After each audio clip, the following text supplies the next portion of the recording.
the world, including the US of A. When you were with us just 4 weeks ago, I know you experienced just how wonderful this place was.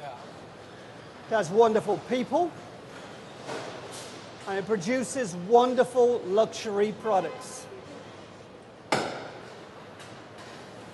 Your commitment that day was to stand by us to the hilt. Your words, to the hilt.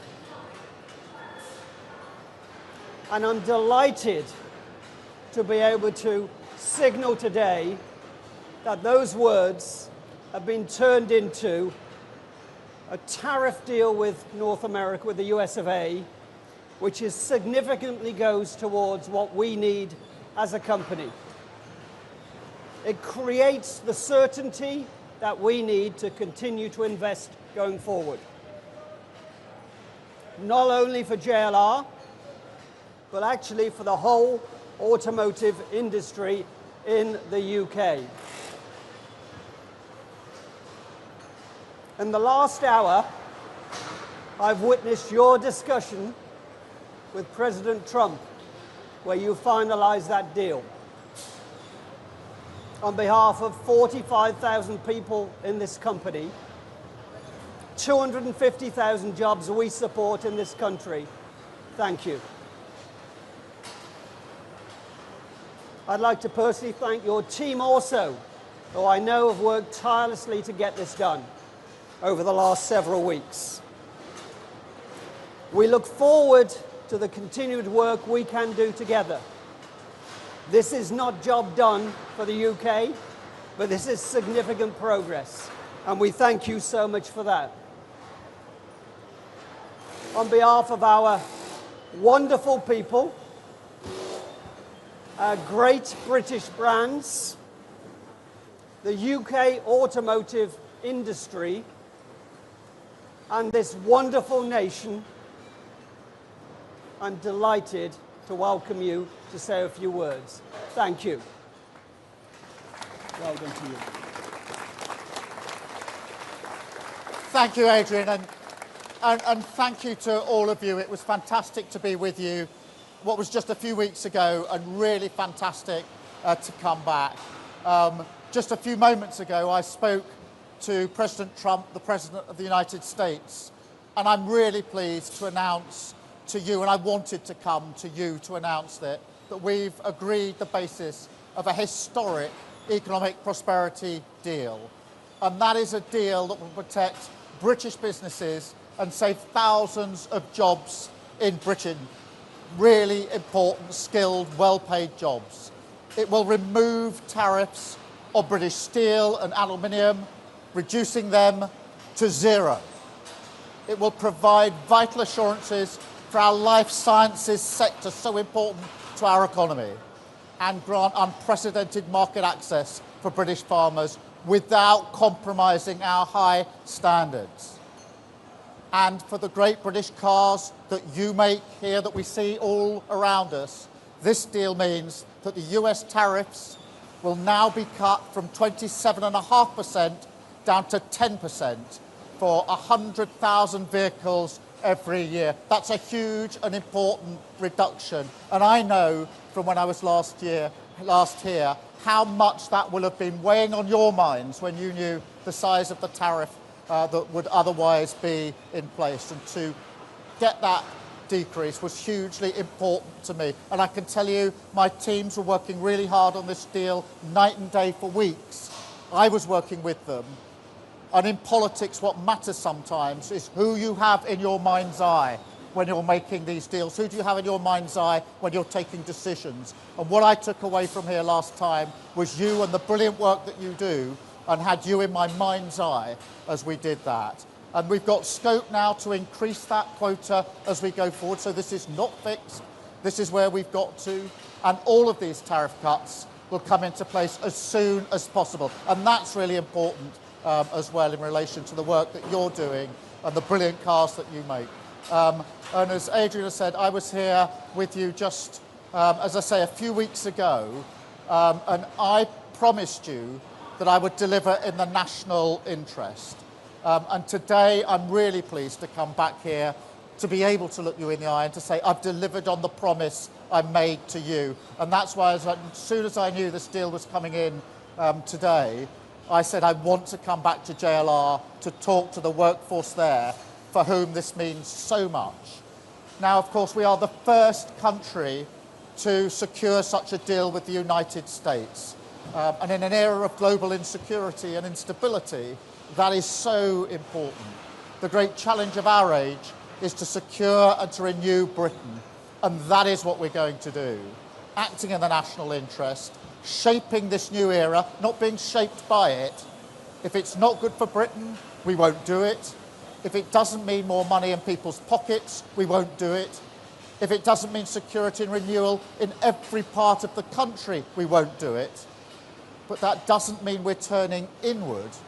Instead, we're sending a message to the world that Britain is open for business, seeking trade agreements with India on Tuesday, with the US today, and working to boost trade with other partners too, including, of course, the EU, with whom we have a really important meeting just a week on Monday, making deals that will benefit working people. And you know, in recent years, an idea has taken hold that you somehow show your strength by rejecting your allies, that you shut the door, put the phone down, storm off. I've had plenty of people urging me to do that, rather than stay in the room and fight for the interests of our country. And I want to be absolutely crystal clear, that is not how this government operates. It's never how we will operate. We don't storm off, we stay in the room and we negotiate and we work for our country with the national interest at the foremost of our mind. Because the other way of working doesn't deliver the benefits that working people need. So I also want to be clear, this is just the start. With the deal we've done today, we can say jobs saved, jobs won, not job done, because we're more ambitious for what the UK and the US can do together. So we're hammering out further details to reduce barriers to trade with the United States across the board. We have £1.5 trillion invested in each other's economies, creating 2.5 million jobs across both countries. And there are so many areas where I think we can do even more than that and put pounds in the pockets of working people across the United Kingdom. As the two biggest services exporters in the world, we will bring down barriers, creating jobs in our thriving sectors in Leeds, in Manchester, London, Birmingham. As the only two Western nations with trillion-dollar tech sectors, we'll go further to deepen the partnership in new technologies to shape the innovations of the next century together and create the jobs of the future. Because look, our history shows what we can achieve when we work together. And what timing for this deal, that we've agreed this deal on VE Day. 80 years ago today, Churchill was addressing the nation at the end of the Second World War, victory in Europe. And we were standing the United Kingdom with the United States on defence and security. And for 80 years, we've been the closest of partners. And today, we've added to that trade and the economy in the special relationship between us, defined by peace and economic prosperity. So it's fitting today that we renew the bond on the 80th anniversary of VE Day. I'm going to take some questions in a minute, then I do want to spend some time with you because I know how important this is for you, and all of your work colleagues here, all of your families, who I know will have been worried about what is going to happen. Of course they're worried, they're proud of what you do, worried about what might have happened, but not just you and your families, but your communities and all the other jobs that depend on the work that you do here. You're iconic, we're proud of what you do, and when I promised you we would do whatever we needed to do to get to a position where we could ensure that your brilliant work continues and thrives in the future, I meant that, It was a promise made and a promise I always intended to deliver to you. And I'm trying to catch everybody's eyes because, as I say, in politics what matters is who are you thinking about, who have you got in your mind's eye when you're having those conversations, whether it's President Trump just now or last night halfway through the Arsenal game, or whether it's the teams negotiating as they've been over weeks and days, particularly intensely in current days. So thank you here for being with me today. I will try to talk to you some more in a minute, but please, through you, if I could extend that to all of your colleagues here. I know they'll be on different shifts, but I hope this will give them the well-earned boost that they absolutely deserve. I will now take questions from the media. I've got a list here. I think, Chris, I've got you first. Thank you, Prime Minister. Chris Mason, BBC News. Prime Minister, this is a... Can you just a little bit louder, Yeah, Chris? I'm so sorry. Prime Minister, this is a freeing up of trade conditions with America compared with where we were, but is it better than, say, 6 months ago, given, for instance, some tariffs are still there? Well, Chris, the question you should be asking is it better than where we were yesterday? And I think if you should come out when you finished asking me questions and talk to the workforce here, because what this does is to reduce to zero the tariffs on steel and aluminium. Look how important that is. Reduces massively from 27.5% to 10% the tariffs on the cars that we export. So important to JLR, actually to the sector generally, but JLR in particular, who sell so many cars into the American market, proudly do that. And of course, it also includes on pharmaceuticals some really important measures. Obviously, we don't have tariffs yet, but we've got within the deal significantly preferential treatment, whatever happens in the future. So this is hugely important for our pharmaceutical sector as well. In addition to that, we said we had red lines on standards, particularly in agriculture. We've kept to those standards. The SPS red line is a red line that's written into the agreement.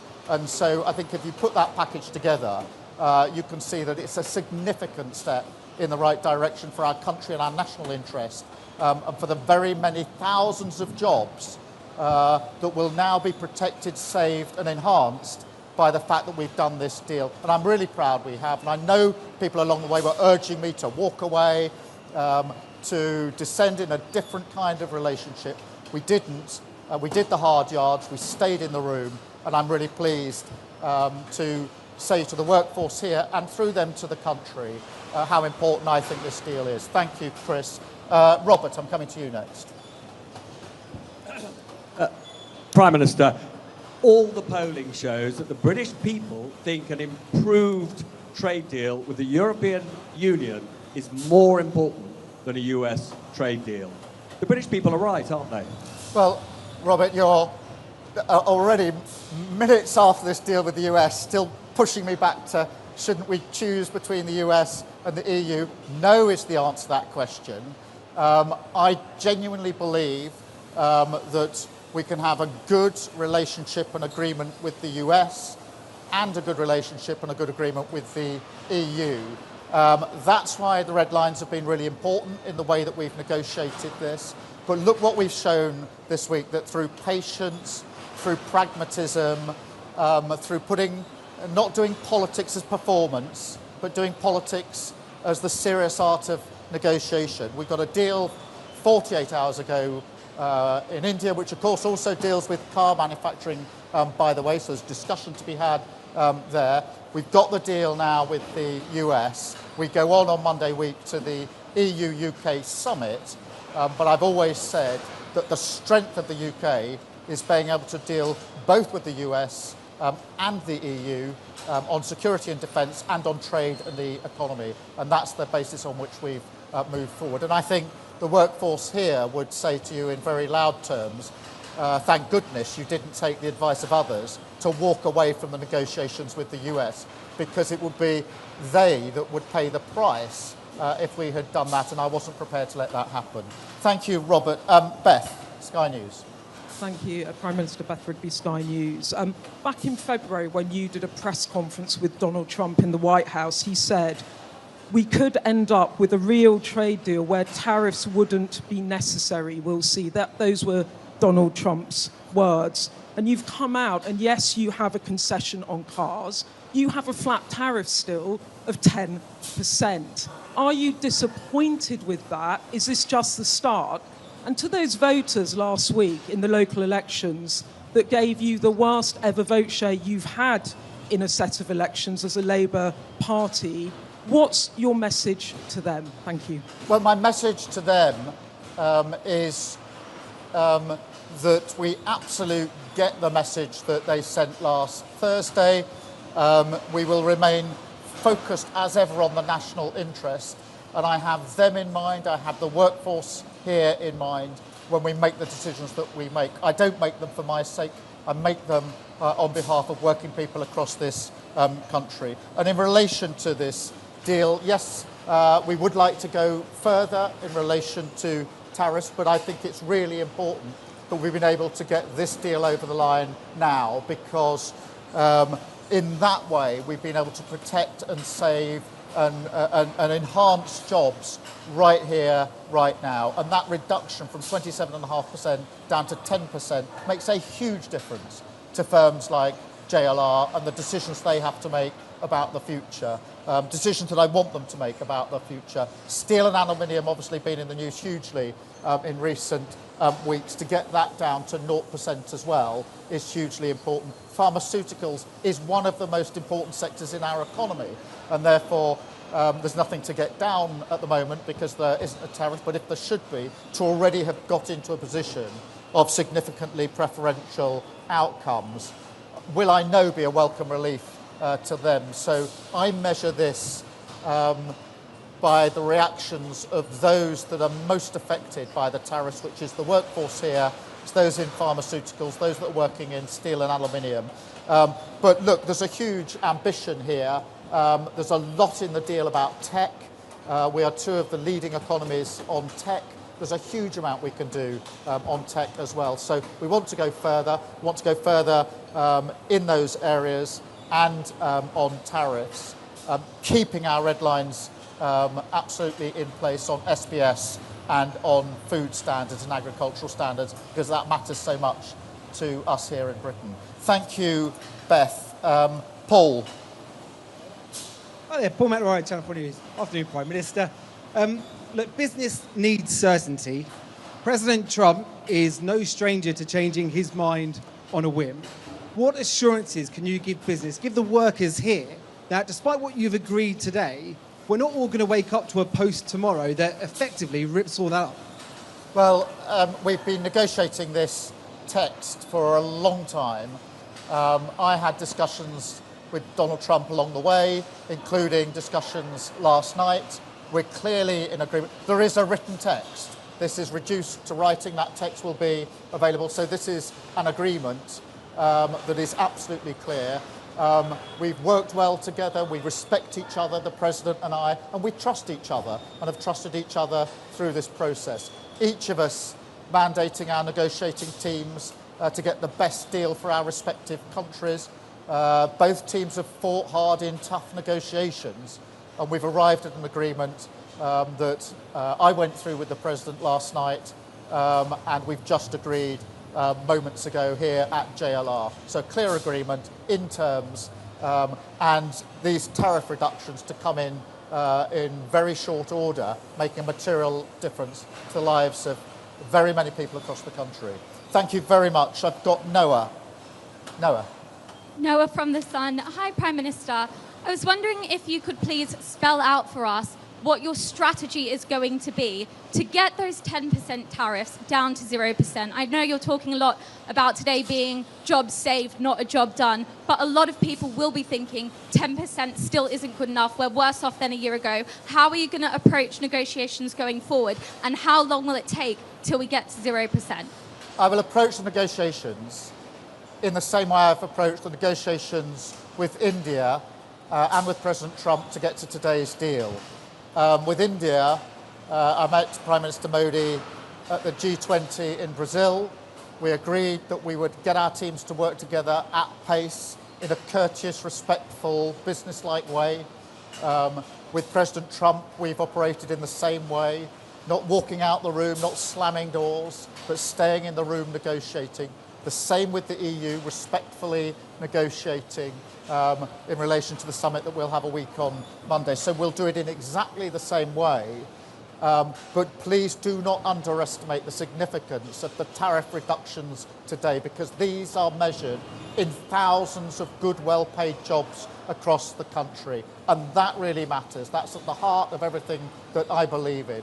And I believe that serious, pragmatic, in-the-room negotiations acting in the national interest are far better than performative politics, people slamming the door, floundering out, being performative but not actually delivering for working people. And I'll continue in the same vein. We've had 2 trade deals this week by acting in that way, and I think that shows that serious pragmatism defeats performative politics any day of the week. Thank you. Mikey from the Mirror. You mentioned tech a couple of times. JD Vance has on a number of occasions said that one of his red lines is concessions on our anti-hate speech laws. How have you managed... what, sorry? Anti-hate speech laws.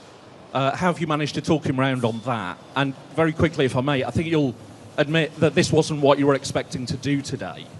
Donald Trump has been struggling to land his arguments on tariffs. Have we been bounced into this by a president that needs help out of a hole?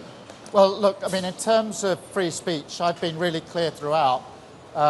We've had free speech in this country for a very, very long time. It's one of our foundational principles on which we're all very, very proud, and that will long, long be the case.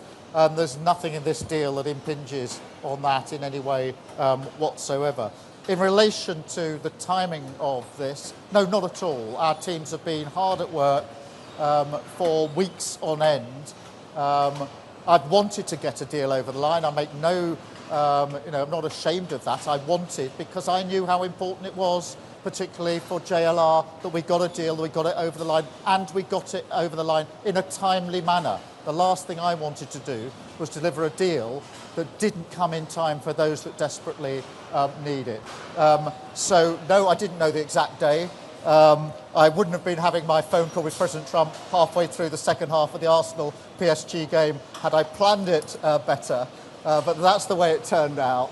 That's the discussion we were having late last night about how we proceeded with this deal. And I'm really pleased to be able to come here today. And actually, to be able to do it on VE Day is really significant because, of course, the US was standing there as our ally 80 years ago today. So today is an opportunity to reflect on the fact that today we stand together as allies on security and defence. Of course, there are no 2 countries that are closer on security and defence, but now we add trade and the economy to those issues where we're the closest of allies, and I'm really pleased about that. And then Hugo. Thank you, Prime Minister. Hugo Jai from the iPaper. Just the other day, President Trump threatened to put tariffs on the film industry. Obviously, Britain has a huge film sector. Have you asked him to take that threat off the table? What did he say? And if he hasn't taken that off the table, how are you going to stop that becoming a reality? Well, obviously there aren't any tariffs in place on film at the moment. And of course we're discussing it with the President's team.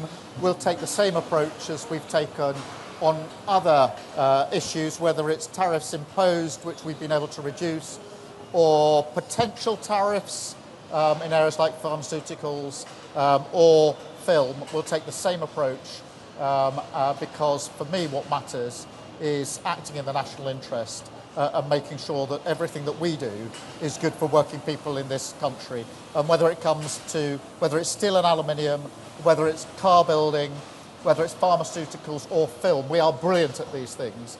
And therefore I will act in the national interest and have those discussions on film as we've done on other issues with the President. Thank you all very much indeed. Thank you. And I'll now talk to some of the workforce, if I may. How are you all?